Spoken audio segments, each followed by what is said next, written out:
Nous sommes parfois la cause de nos échecs en élevage. Dans cette vidéo, je vais vous expliquer cette affirmation. Alors, suivez avec intérêt ce que je vais vous dire juste après la transition.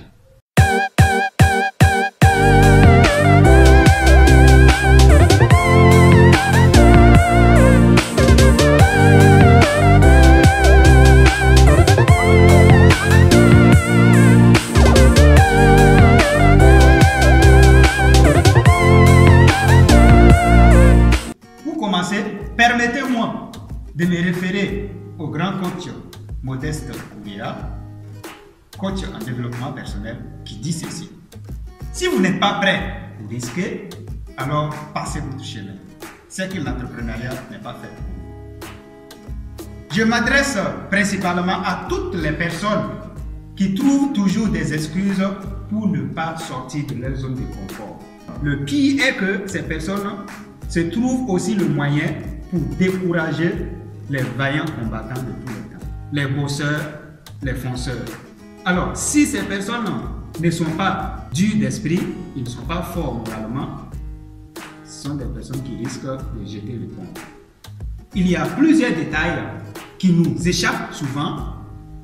Donc, ces détails nous conduisent à notre ruine si nous n'y prenons pas garde. Très chers collaborateurs, je vous propose la manière forte par laquelle vous pouvez alors désormais bâtir votre système en deux points principaux. Soyez très attentifs car chaque élément dans cette vidéo est d'une importance capitale.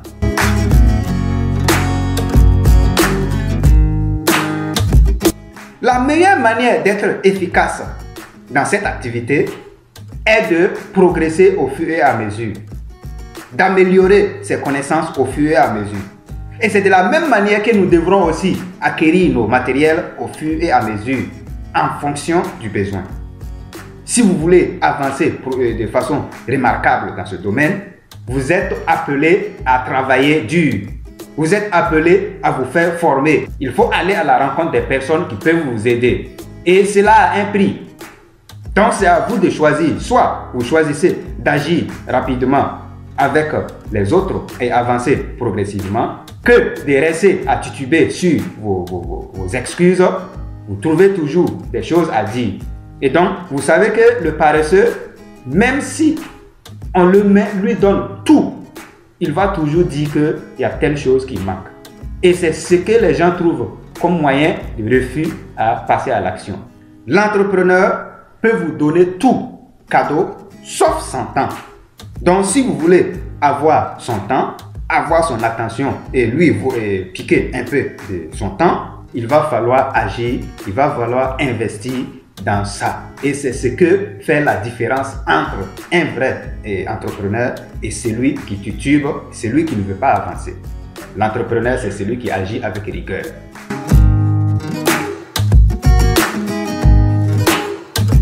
Avant de continuer, je vous donne une petite information. Nos formations sont toujours là. Le coaching est toujours là.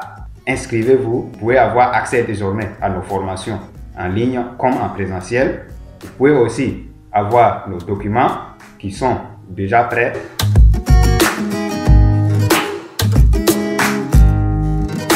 Cherchez vos matériels, acquérir vos matériels au fur et à mesure, en fonction du besoin.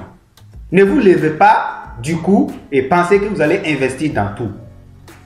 Ça ne marche pas en entrepreneuriat. Il faut investir la somme, toujours investir la somme que vous pouvez vous permettre de perdre. Lorsque vous l'investissez, vous travaillez dur pour fructifier, pour avoir un grand retour sur investissement. Et avec ces petits bénéfices que vous gagnez, vous renforcez maintenant vos efforts. Vous renforcez maintenant votre système. Les gens souvent commettent cette erreur. Une des erreurs à ne pas commettre en élevage, c'est de commencer avec une grosse somme. Ils pensent que s'il investit gros, alors il va avoir gros. Je vous dis que c'est très dangereux. Je sais de quoi je parle. Il ne faut pas aller vous endetter pour venir investir. Parce qu'il y a aussi des imprévus. Donc, il faut investir peu et savoir gérer ça efficacement avant de vouloir investir encore gros. Et tous les grands investisseurs vont vous dire la même chose. Même si vous avez fait une formation et que vous pensez que vous avez vraiment alors le niveau, une des choses c'est de connaître la théorie. Mais l'autre, c'est l'expérience sur le terrain qu'il ne faut pas négliger. Celui qui est sur le terrain, c'est lui qui connaît mieux la chose que celui qui est assis dans un bureau en train de donner des ordres. Lorsque vous commencez peu, cette méthode, sans cette méthode surtout, le risque de dépenser inutilement est très élevé. Vous risquez de passer carrément à côté de la plaque avec cet esprit de vouloir investir gros pour avoir rapidement des sommes. Non, ne commettez surtout pas cette erreur. Très chers amis agriculteurs.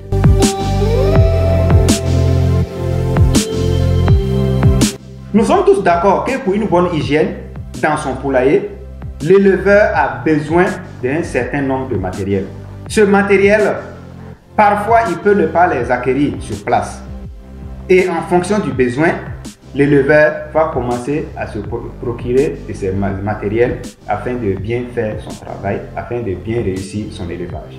Alors, nous allons vous citer quelques matériels d'urgence dont l'éleveur aura besoin pour commencer son activité. En plus, bien sûr, du matériel d'alimentation et d'abreuvement. Donc, l'éleveur peut utiliser un pulvérisateur, comme je le disais bien plus haut, il faut régulièrement pulvériser son poulailler. Donc, après l'achat de l'abreuvoir, après l'achat de mangeoire, l'éleveur a besoin d'un pulvérisateur. Et qui dit pulvérisateur va dire insecticide, détergent, parce que c'est avec ces produits qu'il va pulvériser son poulailler. Et si je dis insecticide, j'allais vous proposer et vous conseiller, vous recommander l'insecticide naturel. J'en ai parlé, l'insecticide naturel, on peut trouver ça partout. Et à défaut de l'insecticide naturel, vous pouvez prendre aussi l'eau de javel, les feuilles du nîmes ou encore les grains de nîmes, ça peut vous aider. Ce sont des insecticides naturels. Vous pouvez aussi vous servir du grésil. Voilà, le grésil qu'on utilise souvent pour mettre dans les WC. Voilà, c'est un produit que vous pouvez aussi utiliser à défaut des insecticides. Vous pouvez utiliser du grésil. Donc voilà quelques exemples d'insecticides que vous pouvez trouver. Il y en a beaucoup, les insecticides chimiques, puisque je n'aime pas trop ces produits chimiques. Alors je n'aimerais pas vous citer les insecticides chimiques, surtout ceux qui sont dangereux, même si j'ai déjà cité d'autres qui sont aussi venus d'un laboratoire moderne. Voilà. Mais il faut toujours se pencher vers la nature pour ne pas trop tuer. Voilà. Parce que la nature agit sans tuer. Voilà. Par exemple, les feuilles de nîmes vont agir sans tuer. Voilà. Ça va juste chasser. L'eau de javel, c'est vrai, sa puissance aussi n'a pas trop d'effets secondaires sur l'être humain ou bien sur les oiseaux. Donc voilà pourquoi je vous conseille ça et je vous le recommande beaucoup. En plus de ça, vous aurez besoin d'un balai, bien sûr, d'une raclette. Et ça, c'est pour nettoyer l'intérieur de votre poulailler. Si vous voulez vraiment un nettoyage avancé, vous aurez besoin d'une brosse, voilà, pour bien nettoyer le sol avec, bien sûr, de l'eau. Voilà, vous allez bien nettoyer le sol avant de remplacer le copeau.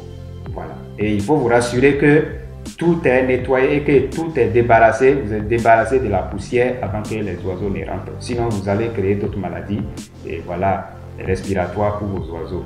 Vous aurez aussi besoin, voilà, de pelle, d'une pelle et bien sûr d'une brouette en même temps pour le nettoyage général. Aux alentours de votre poulailler, vous aurez besoin de ces matériels pour racler, pour nettoyer, pour ramasser les fientes, pour ramasser, voilà, tout ce qui est déchets, voilà, pour les transporter avec la brouette, à les mettre hors du poulailler. Et pour ça, lorsque vous voulez conserver l'eau, bien sûr, vous allez servir l'eau, vous aurez besoin des matériels. Soit vous prenez des bidons dans lesquels vous allez conserver l'eau, ou bien vous prenez un fût. Vous pouvez aussi prendre une bassine ou encore un tonneau, voilà, de préférence un tonneau en plastique. Voilà, ça ce serait encore mieux. Voilà. Donc voilà tous ces matériels dont vous aurez besoin pour votre poulailler. Donc si vous pensez que un élément est cher, vous pouvez chercher son équivalent.